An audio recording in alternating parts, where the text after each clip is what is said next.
വാദിയെ പ്രതിയാക്കിയ ഒരു സംഭവമാണെന്ന് ഇപ്പോൾ മിക്കവാറും കേട്ടുവരുന്ന ഒരു സംഭവം തന്നെയാണ്. കൊച്ചി കടവന്തറയിൽ സഹോദരിമാർ ഒരുമിച്ച് സൈക്കിൾ ചവിട്ടാൻ പോയി.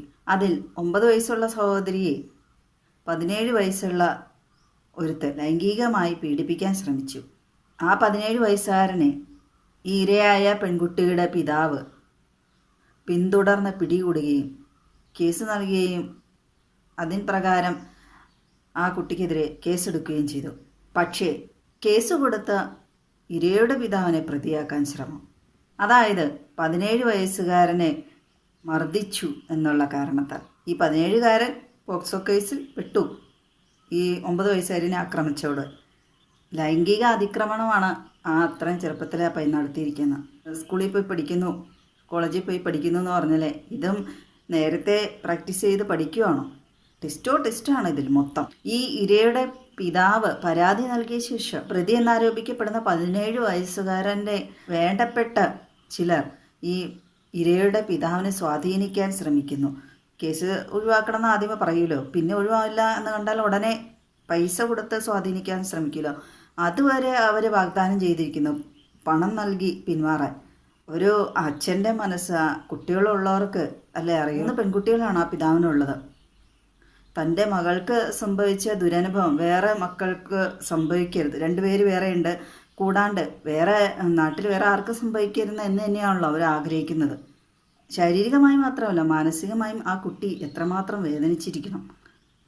തനിക്കെതിരെ ഇതുപോലെ ലൈംഗിക അതിക്രമം നടത്തുമ്പോൾ 18 വയസ്സ് താഴെയുള്ള ഇപ്പോഴത്തെ കുട്ടികൾ ചെയ്യുന്നതല്ല പണ്ടത്തെ മാതിരി ജുവനൈൽ ജസ്റ്റിസ് ആക്ട് പ്രകാരമുള്ളതാണോ.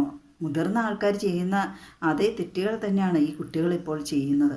കുട്ടികൾ 18 വയസ്സ് താഴെ എന്നുള്ള ആനുകൂല്യങ്ങൾ മുതലെടുത്തുകൊണ്ട് ക്രിമിനൽ സ്വഭാവമുള്ള കുട്ടികളിൽ ക്രിമിനൽ വാസന കൂടി വരുന്നത് അവർക്കറിയാം. ശിക്ഷ മീഡിയാസ് അവരിൽ ഒത്തിരിയധികം സ്വാധീനം ചെലുത്തിയിരിക്കുന്നതുകൊണ്ട് എല്ലാ കാര്യങ്ങളും തന്നെ അറിയാം കുട്ടികൾക്ക്. ഇരയായ കുട്ടിയുടെ പിതാവിനെ സ്വാധീനിക്കാൻ ശ്രമിച്ചതും ബിന്ദു തന്നെയാണ്. പിന്നെ ഏതോ പാർട്ടി അനുഭാവിയാണെന്നൊക്കെയാണ് ആ ഇരയുടെ പിതാവ് പറഞ്ഞത് അഭിമുഖങ്ങളിൽ. അദ്ദേഹം ചെറുപ്പം മുതലേ പിന്തുടരുന്ന പാർട്ടിയാണ്, അതിൻ്റെ അനുഭാവിയാണ്. അദ്ദേഹത്തിന് അതിൽ നിന്ന് തന്നെ ഒരു സപ്പോർട്ട് കിട്ടാതെ അവരിൽ നിന്ന് തന്നെ ഇതുപോലെ ഒരു പ്രതികൂലമായ ഒരു അനുഭവം ഉണ്ടായപ്പോൾ വളരെയധികം മാനസിക വിഷമമാണ് ഉണ്ടായത്. ഇരയായ പെൺകുട്ടിയുടെ കുടുംബത്തെ പണം നൽകി സ്വാധീനിക്കാൻ ശ്രമിച്ചപ്പോൾ തീർച്ചയായും നമുക്ക് ഊഹിക്കാവുന്നേ ഉള്ളൂ ഇരയാക്കിയ പണമുള്ള ഇടത്ത പയ്യനായിരിക്കും. പണമില്ലാത്തതിന് പിണത്തിന് തുല്യം എന്ന് ആണല്ലോ. അതുകൊണ്ടാണോ ഈ പെൺകുട്ടിയുടെ മാനത്തിനും വില പറയുന്നവർ? ആ പയ്യൻ്റെ വീട്ടിലൊരു പെൺകുട്ടിയുണ്ട്, ആ പെൺകുട്ടിക്കാണ് ഇത് അവസ്ഥ വരുന്നതെങ്കിലും അവർ ആ പെൺകുട്ടിയുടെ മാനത്തിന് ഇതുപോലെ വില പറയാൻ പോകുമോ? തെറ്റ് ചെയ്തെങ്കിൽ ശിക്ഷ അനുഭവിച്ചേ മതിയാവൂ. ഈ പെൺകുട്ടികൾ സൈക്കിളിൽ പോകുമ്പോൾ ആ പയ്യൻ ലൈംഗികമായി അതിക്രമിക്കുന്ന സീനുകളൊക്കെ CCTVയിൽ ദൃശ്യമാണ്. മകളെ ലൈംഗികമായി ഉപദ്രവിച്ചെന്ന് കേൾക്കുമ്പോൾ എത്രമാത്രം മാനസികമായി ആ മാതാപിതാക്കൾ വേദനിച്ചിരിക്കണം. അങ്ങനെ ഇരിക്കവെയാണ് ഈ പയ്യനെ മർദ്ദിച്ചു എന്ന പരാതി കൊടുത്തിരിക്കുന്നത്. കഷ്ടം തോന്നുന്നു. എന്തൊക്കെയാണല്ലേ ഈ നാട്ടിൽ നടക്കുന്നത്? അനീതി മാത്രമായി മാറിക്കൊണ്ടിരിക്കുകയാണ്.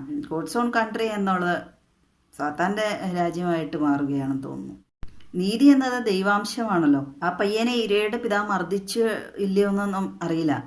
ഏതൊരു പിതാവിൻ്റെയും മാനസികാവസ്ഥ മകളെ ലൈംഗികമായ ആരെങ്കിലും ഉപദ്രവിച്ചെന്ന് കേൾക്കുമ്പോൾ അങ്ങനെയായിരിക്കാം. അതിലിപ്പോൾ അത്ഭുതപ്പെടാനോ പരാതിപ്പെട്ടിട്ടും കാര്യമുണ്ടോ? വാദിയെ പ്രതിയാക്കി ഇനി ആ പയ്യൻ്റെ സ്ഥാനത്ത് ഈ അച്ഛനെ ആക്കാതെ ഇരുന്നാൽ മതിയായിരുന്നു.